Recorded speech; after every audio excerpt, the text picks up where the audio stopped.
The Coyne helicopter UFO incident, the extended deep dive. I went weightless. The helicopter was being pulled up, and I had no control.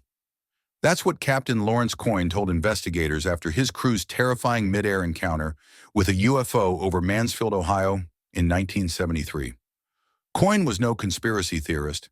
He was a highly decorated U.S. Army Reserve pilot, known for his discipline and skill under pressure. But that night, he and his crew came face to face with something that defied explanation. And to this day, the U.S. military has never been able to debunk what happened. It started as a routine night training flight. Coyne and his crew, Sergeant John Healy, Specialist Robert Janasek, and Specialist Arrigo Jezzi, were flying a UH-1 Huey helicopter from Columbus to Cleveland at around 2,500 feet. It was a clear night, perfect visibility, with nothing unusual on radar. At exactly 11 p.m., everything changed. A red light appeared in the distance, moving impossibly fast. At first, they assumed it was another aircraft, maybe a low-flying jet, but something felt off. The object wasn't just passing by, it was on a direct collision course with their helicopter. Coyne immediately pulled the controls downward, dropping altitude to avoid impact. The crew braced for a mid-air collision, but just as it seemed inevitable, the object stopped. It hovered, completely still. Now that they had a clear look, it wasn't just a red light. It was a massive, cigar-shaped metallic craft, nearly 60 feet long, with a glowing red light at the front. Before they could react, something even stranger happened. A second light appeared. A brilliant green beam shot out from the bottom of the craft, completely engulfing the helicopter. Inside the cockpit, everything turned a deep, glowing green. The crew was frozen. The controls locked up. The helicopter wasn't responding.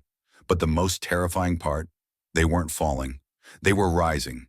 The altimeter spun wildly as they climbed past 3,500 feet, then 4,000 feet. But Coyne wasn't touching the controls. The aircraft was being pulled upward by some unseen force.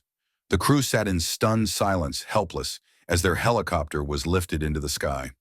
The beam was bright but completely silent. There was no wind resistance, no turbulence. It was as if physics itself had stopped working. Then, just as suddenly as it began, it was over. The green beam shut off.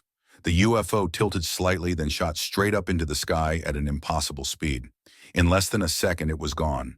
And just like that, the helicopter was free. Coyne yanked at the controls, expecting damage, but everything was functioning perfectly. They checked their altitude. It read 3,500 feet. They had just fallen 1,000 feet in seconds without any sensation of movement. The crew looked at each other, still in shock. No one spoke for a long time. When they landed, they immediately filed a military incident report. These were trained pilots and servicemen, not hoaxers or UFO enthusiasts. They knew exactly what normal aircraft looked like. What they saw was nothing like any known technology. The FAA, the Air Force, and even NASA reviewed the case, but no official explanation was ever given.